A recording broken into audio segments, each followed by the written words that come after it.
Welcome. It's another beautiful morning. Welcome to all our viewers out there. I am Jacob Deborah, and this is your newspaper review on Ida Television. I am not alone. I am with Barrister, aka Dilo. Dilo, good morning. How are you doing? I'm doing very well. My it's pleasure. It's a beautiful Thursday morning. Yes, yes. I can see that my time is coming closer and closer. I don't know if it has reached your area.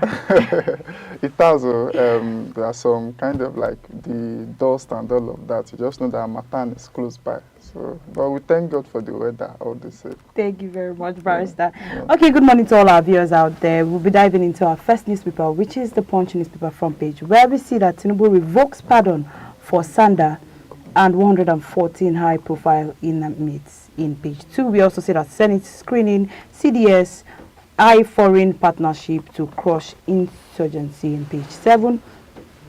And the big headline in page 2, we see that coup controversies, military tracks 45 billion naira in NDDC. We also see that detained soldiers linked to NDDC trial short probe. Syria out of the country and denies the link to the alleged group. We also see the big picture of the Chief of Defense Staff in that front page. We also see the picture of the Chief of Army as well as Chief of Navy and Chief of Air Staff, and the last, which is the Chief of Defense Intelligence.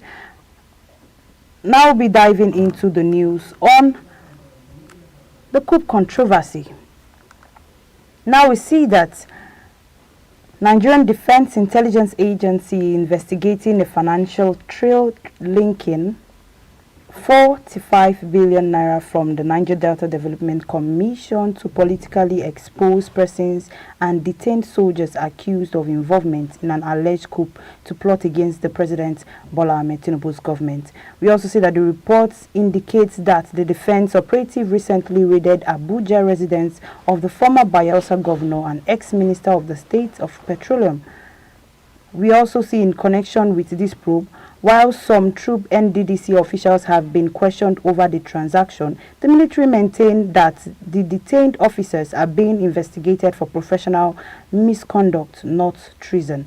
Sylvia, currently abroad for medical checks, has denied any link to the alleged plot, calling the allegations a smear campaign by political rivals ahead of the 2027 election. The NDDC headquarters is said to be tense, and the investigators are major in recent contracts and disbursement, while the officials fear the broader corruption probe could follow. Now, we've been hearing about this coup allegedly, and has not really, will I say, proven to be true.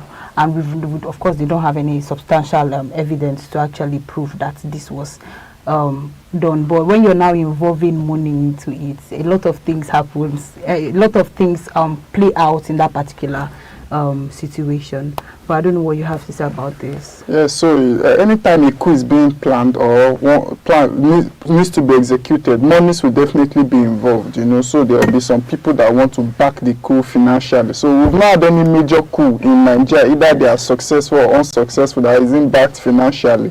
So in trying to trail the coup plotters and all of that, you know, they will also say follow the money, you know. So that's what the intelligence agencies are trying to do, follow the money. And you know, the whole thing about this coup is that they've not come out to say, the government has not really come out to open itself and say that it's even a coup. You know, they are saying that the officers that have been arrested are, what do they call it, that they were arrested not for treasonable offenses, but for disciplinary actions and all of that. But like, it's coming out now in the open that there might have actually been a plan to come to take over the country by means of coup. You know, a former governor has been said to be involved. Former governor of Bayelsa, Temipre Silva, yeah, he's on medical leave, but his residence was being ransacked by defense officials, soldiers. You know, you just wonder what soldiers have to do with a civilian. He's not a soldier himself, but when soldiers go into your apartment and say they want to ransack your apartment, then you definitely know that there was something in the offering. The thing is, I wish the Nigerian government can come out and tell us what actually transpired. I wish they can tell us so that we don't begin to live in a limbo as to was there a coup, was there no coup, you know. But Nigerians themselves are beginning to put one or two together, piecing these things together now, and they will be saying to themselves, there might actually have been a plan to overthrow this government, you know. And with the changes again in the service chiefs, retaining only the CDI, the Chief of Defense Intelligence, who people say is the one that, or is his team that thwarted the coup. You know, so it just raises a lot of questions. NDDC now is also being trailed, that the Niger Delta Development Commission, you know, they are also being trailed as to, you know, monies from this agency, what did you use these monies for, you know. So all these things just points to one thing: the coup attempt might have been true. Hopefully we move past this coup attempt, the rumors of coup and all of that, and we move towards other issues that have to do with development of the country. Yes. Yes. Okay, we're diving into the next newspaper, which is the Daily Independent front page, where we see that foreign inflows steady naira amid weak domestic FX supply in page 29. And we also see pardon list. Tinubu drops convicts of kidnapping, drugs, arms, and others in page 29. We see that Syria, not part of the coup, says IDE confirms the military raid on home in page 7. Our salaries are amputated before payment. NASU laments in page 6. We also see the big picture of the Chief of Defense Staff as well as other chiefs that were put into seats of recent. I want to actually talk about this pardon list. Now we heard that of course I think we spoke about it of recent, that a pardon list was given to some people. That's presidential pardon list, and we are hearing that few people were exempted. We do not want to assume that there's another hidden reason for why those people were exempted from this particular pardon list, if the pardon list was supposed to pardon those certain people. That's after the people were actually pardoned, they were now exempted out of the list. And we want to understand what is the real reason why they were exempted.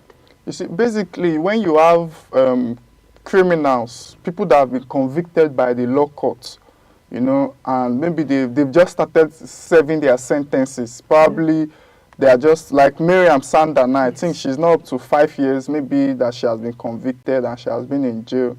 There are some other kidnappers, you know, murderers, people that have killed innocent people. And the president comes out and says, let's pardon them. Of course, it's going to raise a lot of eyebrows because these people are condemned criminals. The law has even pronounced them guilty. You get, and the president now comes out to say, look, let's